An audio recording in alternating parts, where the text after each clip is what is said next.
The Kenyan government has reached agreements that will see the European Union support mega road projects at the Kenyan coast and the Kenyan north. CS James Macharia says the completion of the roads will not only ease congestion but will also open up the region. Enoch Sikolia reports from Brussels. Day 2 of President Uhuru Kenyatta's visit of Brussels, Belgium, and the head of state is expected to visit the port of Antwerp on a benchmarking mission.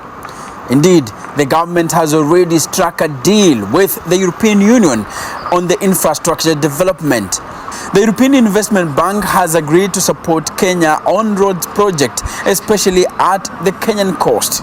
As you know, Mombasa, if you go to Mombasa today, getting out is a big problem.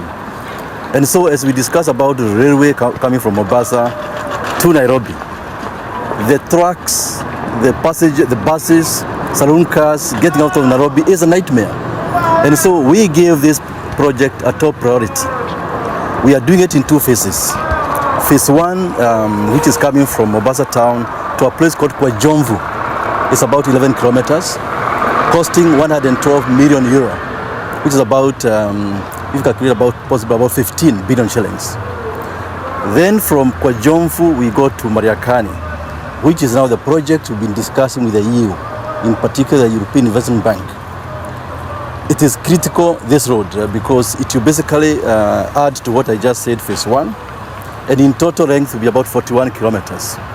The EU, together with partners, KfW, the Germans, have committed to support this project to the tune of 137 million euro, which is about 18 billion shillings. Now, James Macharia says this infrastructural development will change the face of Kenya in terms of transportation and communication.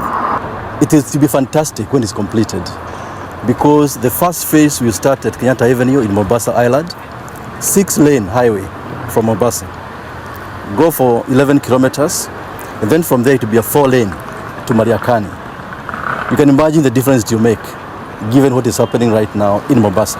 Kenya has also struck a deal that will see the construction of the Eldoret-Webuye and Eldoret-Juba roads. These are the roads from Eldoret to Juba. You see, because they are going through the design, it's very difficult to actually put a figure in terms of how much. But the key thing is they have given the in-principle support or commitment.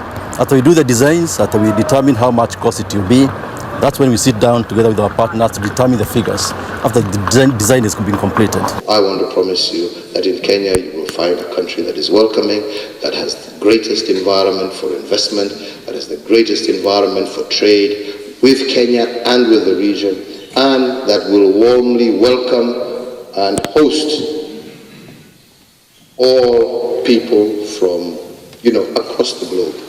Very free, very mixed society that is acceptable of all colors, of all faiths, of all religions. Now, this afternoon, President Uhuru Kenyatta is expected to tour the port of Antwerp, where the government expects to derive models for the expansion of Mombasa and Lamu ports. Enoch Sikolia, NTV, Brussels.